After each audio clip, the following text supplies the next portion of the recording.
Hi, my name is Sandy Hart, and I am the president and founder of the Women's Global Village, formerly SARA, the Spiritual and Religious Alliance for Hope Women's Interfaith Organization, now the Women's Global Village. And you're about to find out why her name has changed.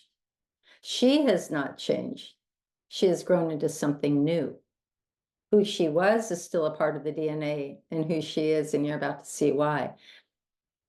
This call is about challenging His Holiness the Dalai Lama's statement, the world will be saved by Western women.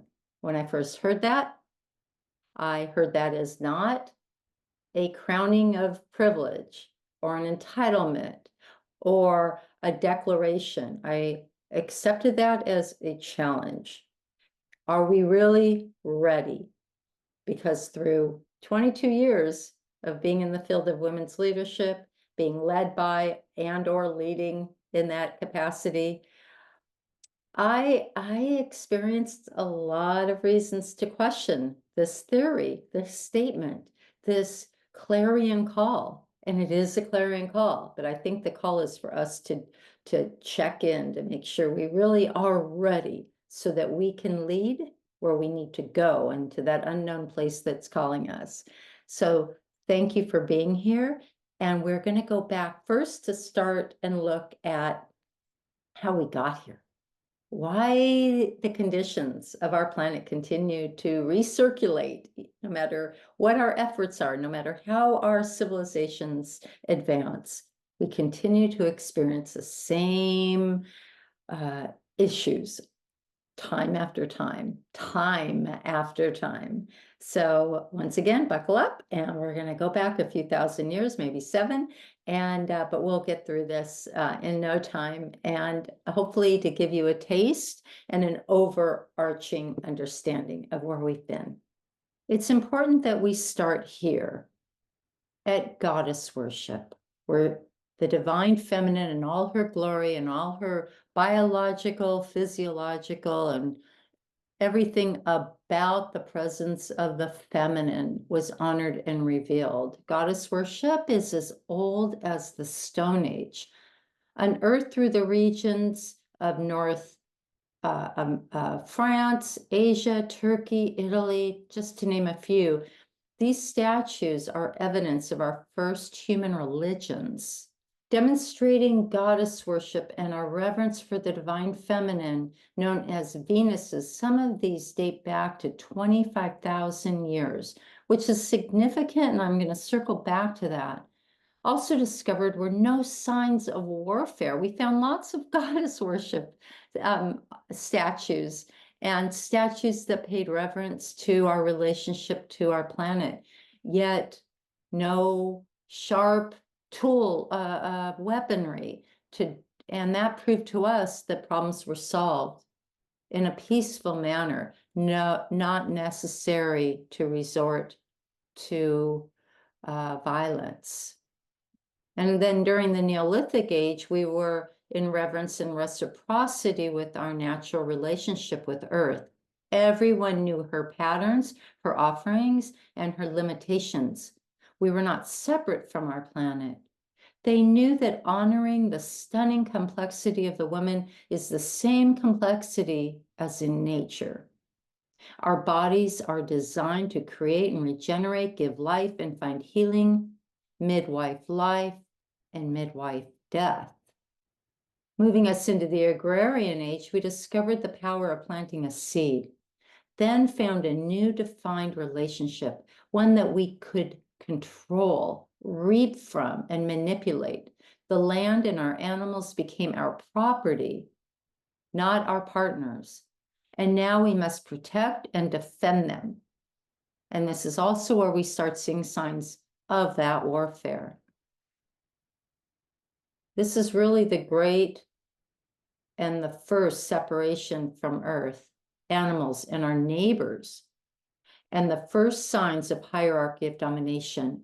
We knew that all we had to do was plant and replant, and now the Earth is there for our use, our commodities, rather than in sacred reciprocity.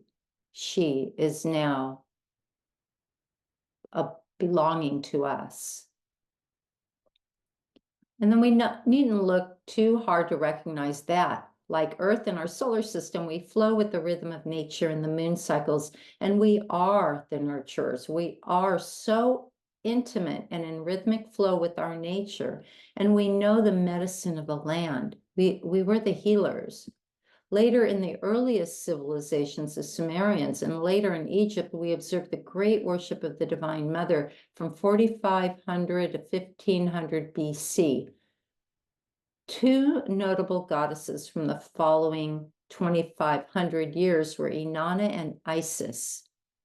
Inanna, the queen of the heavens and the earth, she was really involved with the social organization and the redistribution of resources in the Sumerian community. And by the way, Isis means queen of the throne, the mother of the king. She is the goddess of wisdom among many others. So even though we are starting to see those great divisions, we're still holding on to that concept of the Divine Mother. I use these two examples of how these goddesses served 2,000 years apart. So it has been a very slow drip of that system of domination to take hold, but it's been pervasive.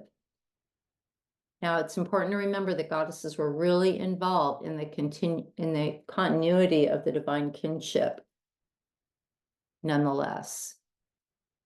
Around the time of the Egyptian civilization, and this is really important, they began to get more advanced in written word, which began to replace hieroglyphics. The invention of the alphabet is really significant in framing not only our civilization and our governance and our religion, but our left and our right hemispheres of our brain, which is the seat of the divine feminine and the divine masculine qualities in all people. We don't have time for that, unfortunately, in this call, but it's worth having a look.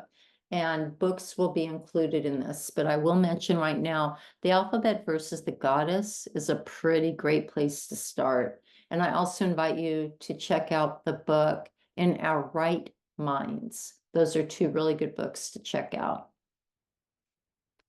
Over time, Inanna, goddess of power with, and man with power over, these systems of domination grew deep roots. And you can tell by just looking at this statue, where now we're starting to see the male and the female in what looks like partnership, but pervasive as you can be. He's taller and holds a higher seat than she does. Again, back in those early moments that I shared with you, not only were there no signs of warfare, but all seats in leadership were at the same height. Now, look at what we found within just a few hundred years. You can see that Isis, the divine power with, and the divine power over, proclaimed by divinity of the male.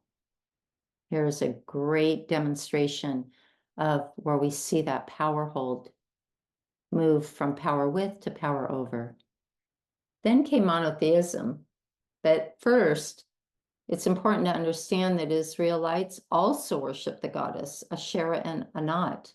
Slowly, the worship of these goddesses turned into personified worship of the Shekhinah, which is the divine presence of God on earth. And the divine feminine presence was distinguished from the presence of the divine Father in heaven. And because of the invention of the alphabet, God had the final word, and that final word was actually written and interpreted by men. The Shekhinah still has the presence in organized worship, Jewish worship today, but it's really only between Friday night when we let her in and Saturday night when we usher her out. For a long period, the Shekhinah was the intermediary between God and the people of Israel. But in order to establish a strong monotheism, she was totally removed from the religious tradition at that time.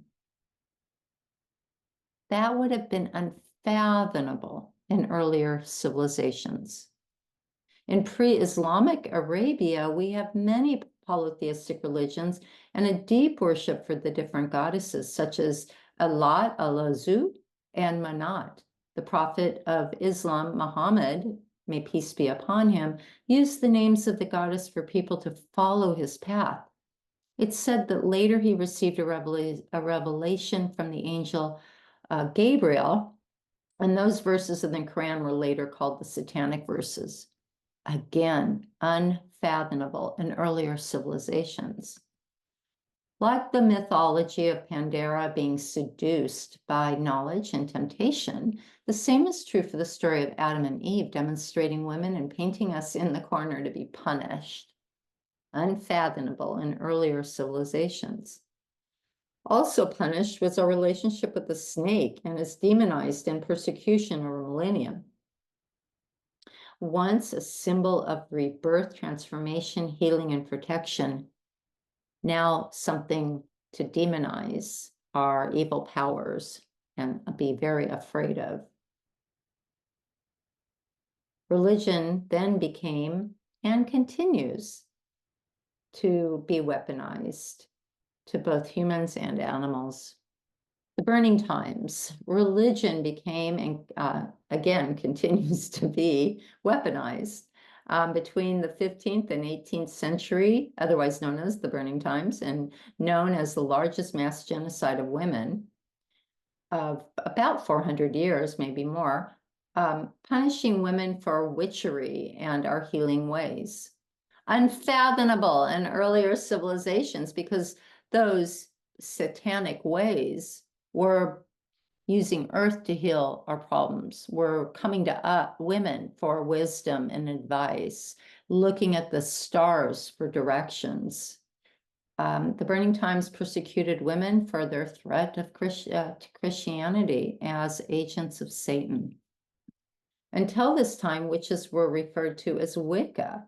That means wise, where we were the medicine women and healers and midwives of both life and death. And there's controversy if there were also alewives, bartenders, right? Either way, it's bringing the spirits. Some were identified in the town because they wore big black pointy hats. And the maiden, mother, and crone. These are the three stages of the goddess. And the crone was represented as the old woman who symbolizes maturity, wisdom, and the final stages of life or growth. A quote from my book in the Liminal Odyssey on the chapter aptly named Maiden, Mother, and Crone. Her blood flow stops but remains in her womb as her spiritual nutrient, containing in it a life of wisdom from lessons learned.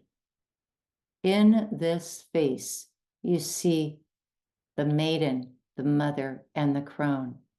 And I'll take a moment here and explain to you that Sarah, perhaps we're still in our mother stage, heading into crone, but that maiden, all those 22 years of life and learning and play and lessons and stumbles and rises are all present in every wrinkle in our face and neck and jawline and breasts and arms that are ready to take flight.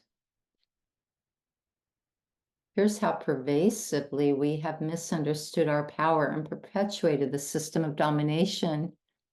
By the way, this mask that we're looking at on the right costs $275, but look at how these two are demonized over time. These are possibly the most important slides that I can show you. How did the fall of the feminine happen after thousands of years of goddess worship with the goddesses involved with healing and power for everyone and a part of the ecosystem of all living creatures? To this, honor killings and menstrual huts are still happening today. Menstrual huts are where women are sent off to during their moon cycles when they're bleeding because they're seen as unclean, perhaps filled with the devil. And they have to bring their children with them. And often they die of smoke inhalation and smoke and snake bites. This is prevalent in places in Africa and Northern Africa and Ethiopia, and some places even in Northern India. Here, the goddess that we once worshipped, La Santa Muerta, protector figure for criminals now and drug cartels, that praises drug trafficking, delinquency, abuse, fear, and death. Gang members actually pray to her that their killings are successful. And here we have Kali, the dark goddess of India, the origin of human existence, the dark moon turned into a demon monster, a fiery, uncontrollable bitch. So as we come to a close on the speed course of history of the fall of the divine in our hearts and in our culture, it's commonly held conclusion that man used religion to change the balance of power, and that transition and hierarchy of domination over women, of whose power they were in fear of. They saw what we're capable of, and a little goddess envy goes a long way, right?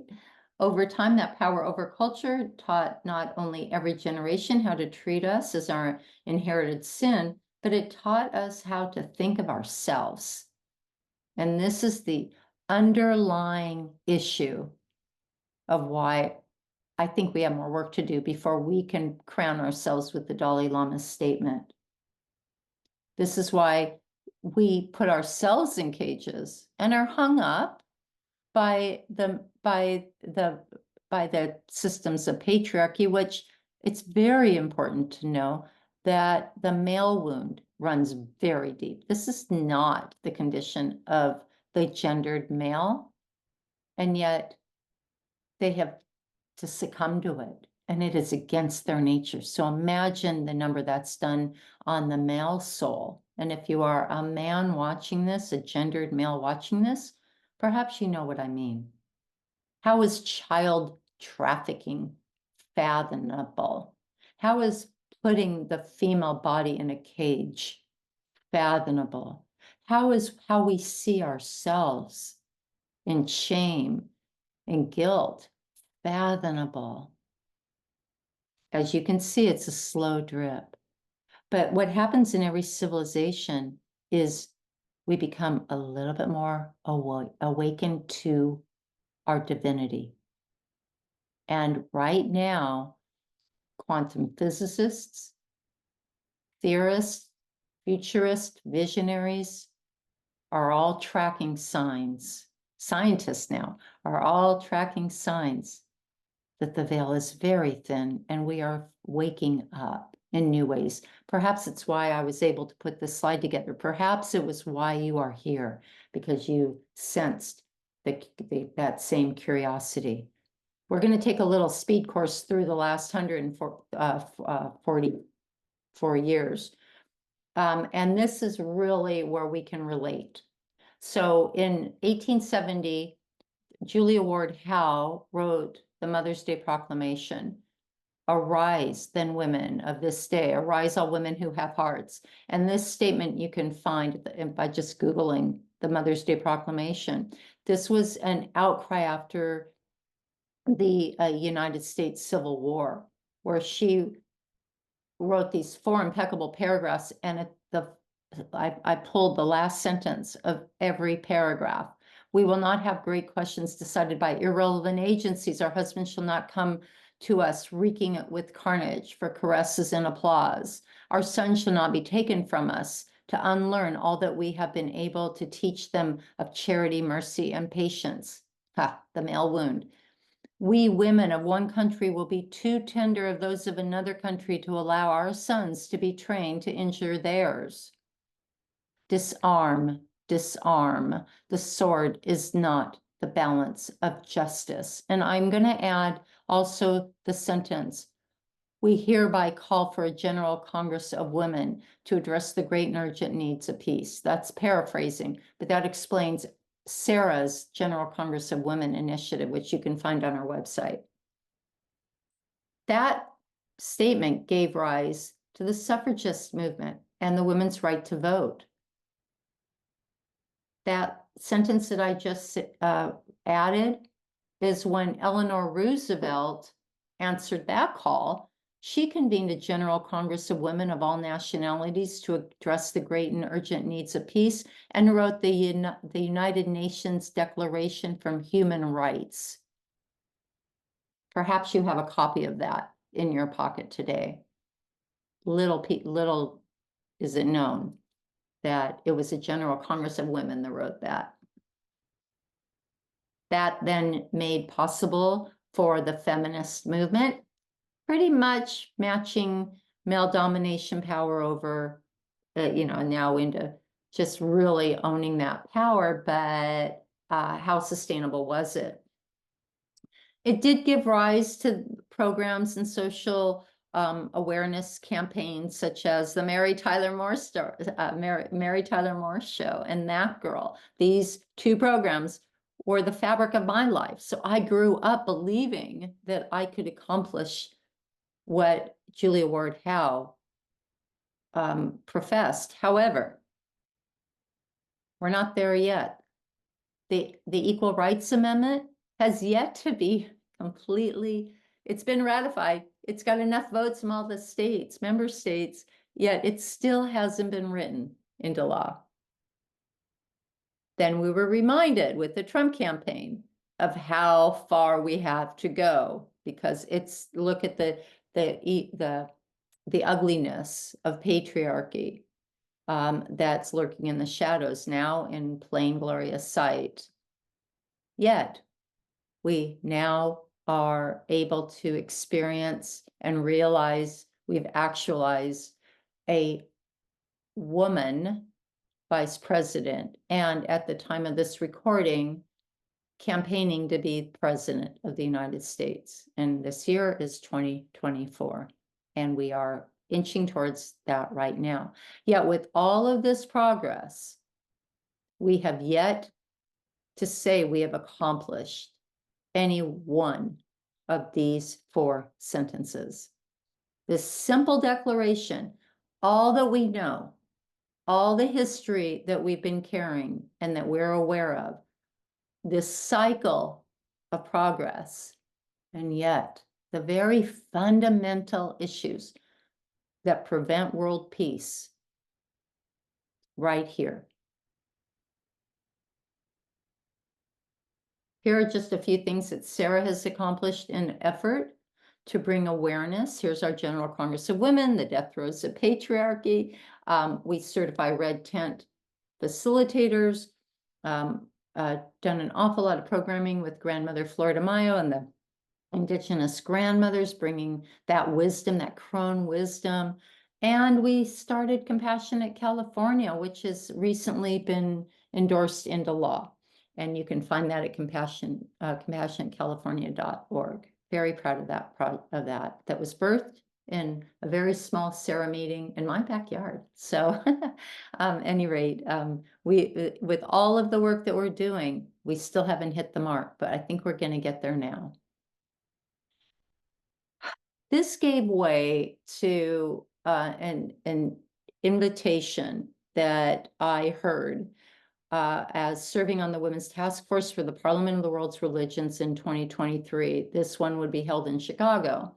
And I was on the Women's Task Force, and I proposed the idea to create, co-produce a women's village, a place for experiencing what it was like, what it would be like. Let me rephrase that, what it will be like to be in a space that was designed for and by the divine feminine. That space first had to have velvet benches for spontaneity of expression. Those velvet benches were the first thing.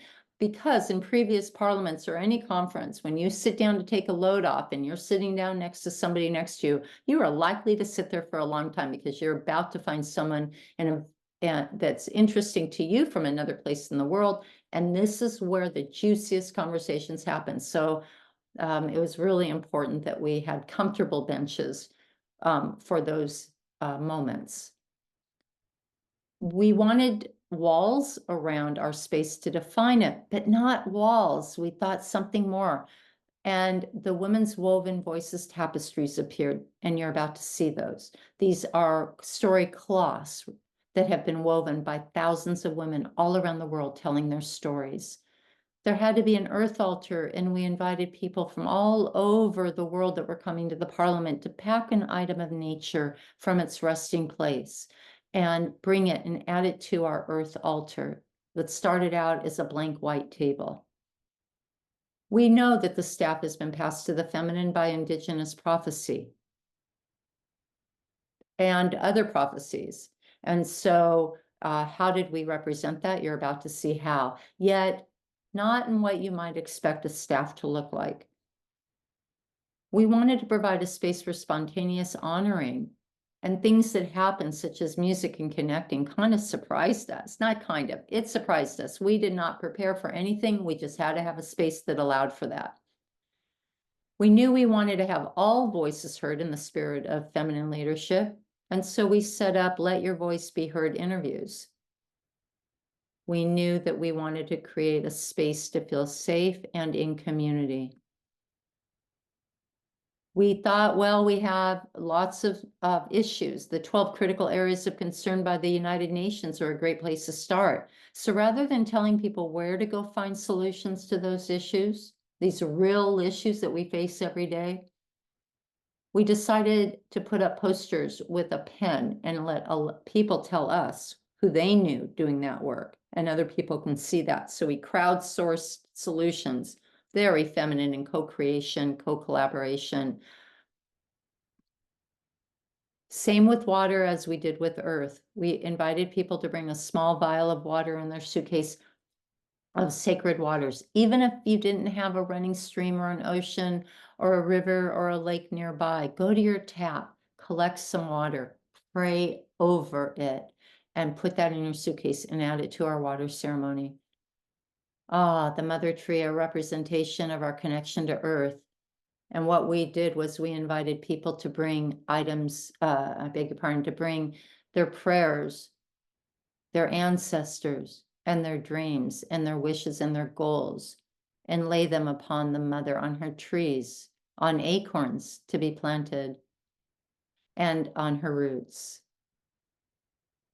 We had to have a red tent, a sacred place for women to convene, where we could hold ceremony, where we could have workshops, where we could be together, where we could have scheduled moments of silence, where women can come in and be. Lay your body down and rest as long as it takes. In that space, you are very safe. 99% of that space was requested and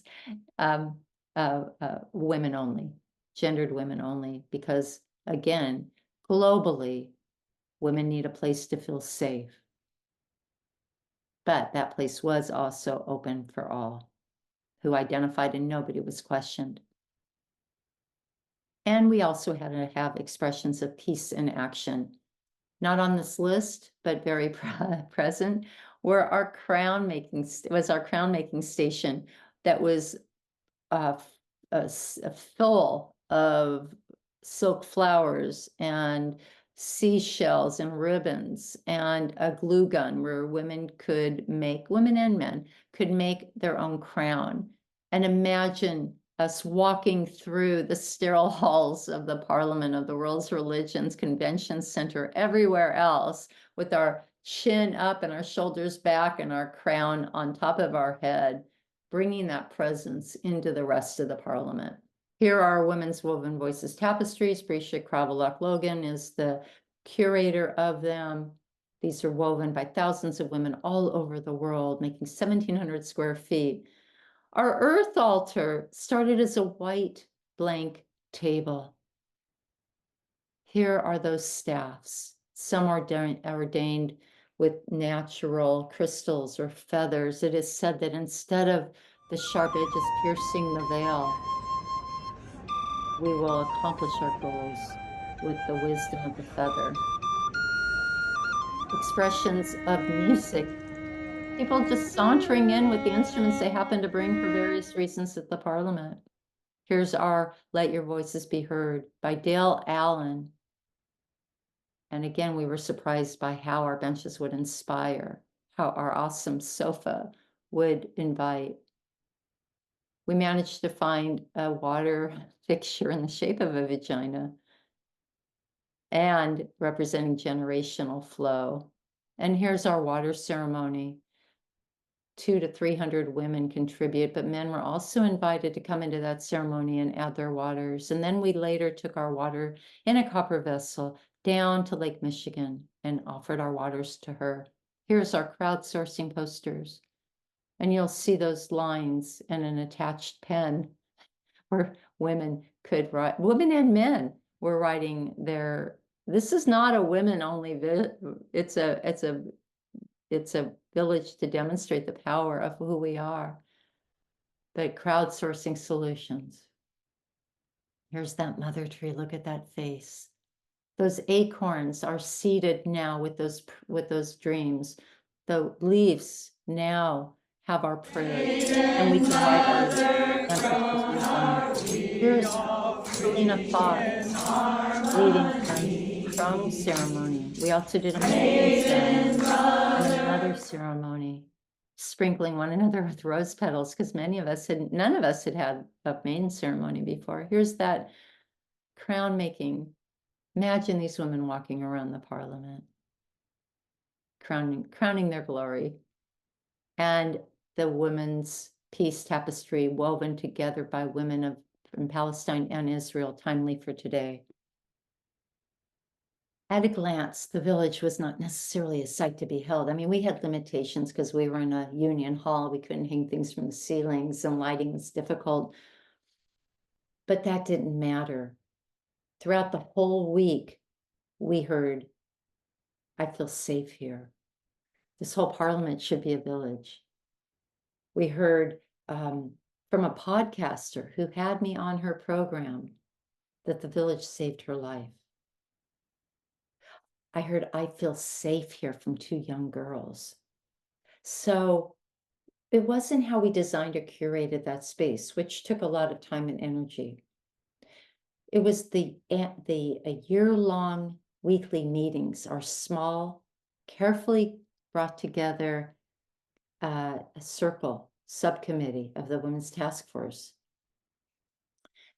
co-created that space in collaboration, shared leadership. We had an agreement for care and caregiving, and things got sticky. How are we going to solve problems? How are we going to solve personal problems? We worked through everything according to our internal and external protocols. We did it with love. And if there was ever a moment we didn't feel collectively that love was present, we stopped the presses. We didn't move an inch further until we resolved that. And if something wasn't working, we had to let it go. And you know what? Something better showed up. So why did that space succeed? Not because of the velvet benches and the water fountain and the mother tree and those experiential opportunities alone. Those were important. But what mattered was the integrity in which we led one another and shared leadership, again, with protocols of care and caregiving, with an accountability system that I know I was held accountable for, that I slipped. And yet I had these people around me to support me and go, let's stop right now, right? And we did that for one another. And even when things didn't go exactly as we had hoped, especially in the end, unfortunately, there were some schisms that happened. We can say that we succeeded with love, with grace, and that whatever happened transformed our world. The first thing that transformed was Sarah, the Spiritual and Religious Alliance for Hope, now known as the Global Women's Village.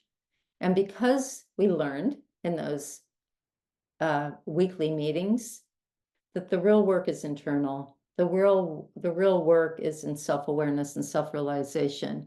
It's within us, and that's why we adopted this statement, a destination without distance. But we are no longer necessarily an interfaith-based organization. Sarah is very much a part of who we are, and by nature, we are interfaithful, but that is not our focus. Our focus is really doing this work as women to support one another so that we can serve in our highest capacity and finally earn that statement that the Dalai Lama has so boldly stated. Coming from this initiative is a book, a conference, and who knows what else. Like we organize the village, where we're allowing what wants to happen. I decided that I needed to start talking to people to find out what that looked like. So here is just an example of the folks' profiles that I have been talking to. I have since spoken to nearly 60 women and men across all sectors from ages 15 to 93. And here's some of the things that are showing up, what is preventing us from accelerating this culture. The sister wound, the woman wound. Well, naturally, remember, we see ourselves in that cage, and that's wounding. The male wound is another story. We have a lot to do on the male wound, but this is about the sister woman wound. We learn the power of circling community.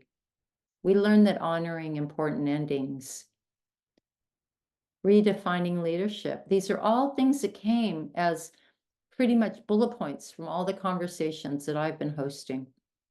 It's time to redefine leadership, honor important endings. What does that mean to you? Relationships, situations, belief systems, redefining power. Ask yourself, what does power mean to me? Looking at our language and narrative, are we really careful of the words we're using, and are we really saying what we mean and meaning what we say?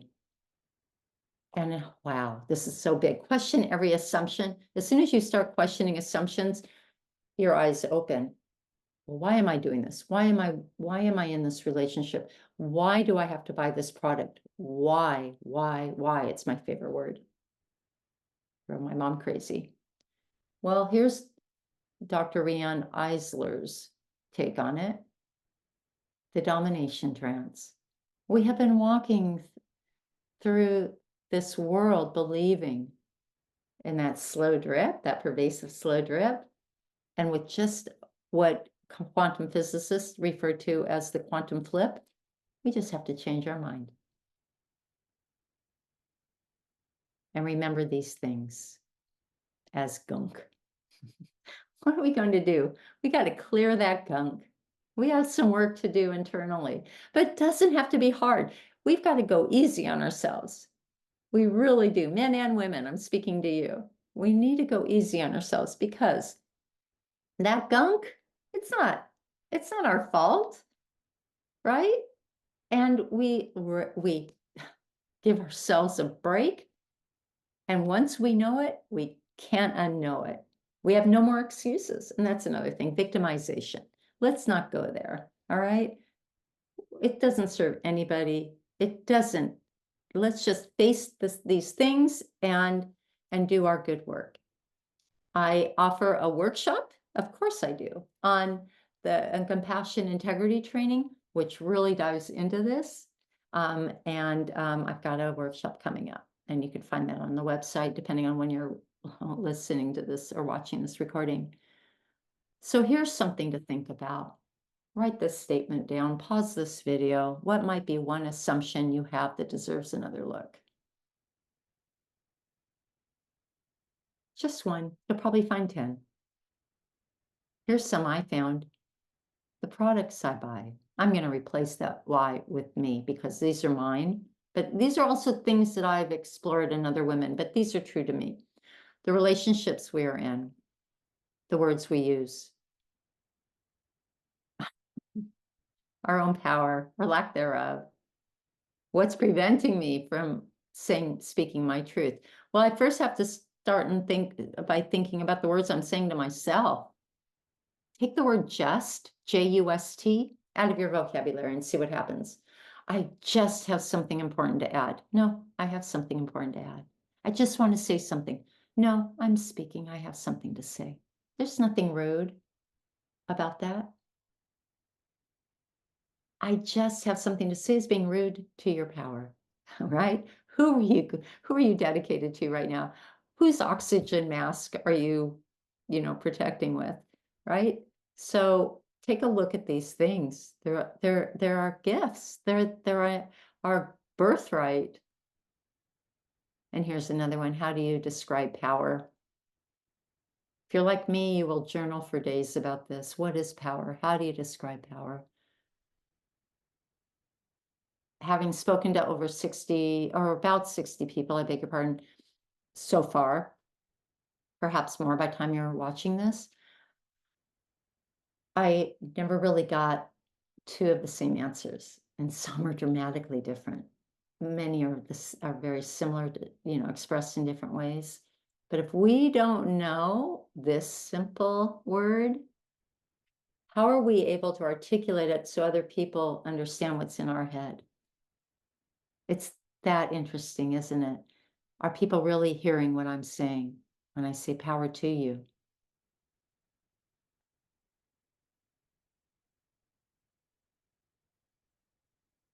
Here's another way, respelling the words, rethinking new words.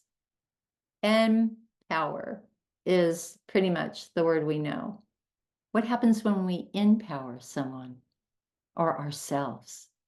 We're inviting them into themselves. So we're spinning that word. And I love this, repower. This is a word that Bliss Williams has contributed to our world. We are remembering who we are. Currently, there's an article coming out. I'm writing with Dr. Rian Eisler on the critical simplicity of language. There's that word just. Rethinking domestic violence. No, it's family violence. It's intimate violence. It's child violence. We have to start saying what we mean if we want to pack a punch, if we want to make a difference. We don't have the time for sideshow antics. Domestic violence it seems light, right? It doesn't invoke the same emotions and sentiment as intimate partner violence, as child violence. Say it, child violence, not domestic violence. That's just whitewashing it. How you repower things, empower things. Create versus innovation. This is another one of those very pervasive expressions. Creation opens up creativity, which requires vulnerability, curiosity. Innovate is basically how to make a machine different. We want to think outside the lines. The word creative is so much more expansive. And again, we've already covered that. Family violence too. The word feminine and masculine, super highly charged these days because they're confused with gender. You can say solar power versus lunar power, and there's a great book like that. I invite you to go Google that. And spelling words. When I send this in an email, doesn't that feel different, right? Careful, meaningful, graceful, thoughtful, wonderful. Full of wonder. It hits you physically. We can feel it in our bodies differently. And it's full of care, full of meaning. You get it, right? So think about that. So here, the world will be saved by Western women. I suggest a little flip on that statement. Healed women will heal the world. And this brings us to a close. The Dalai Lama statement, the world will be saved by Western women. I invite us to rethink that statement, and this being our clarion call: healed women will heal the world. I hope this little journey through our human story has been insightful and helpful to you, and I'm sure you could add a lot to this, and I invite you to do that. Thank you for being here.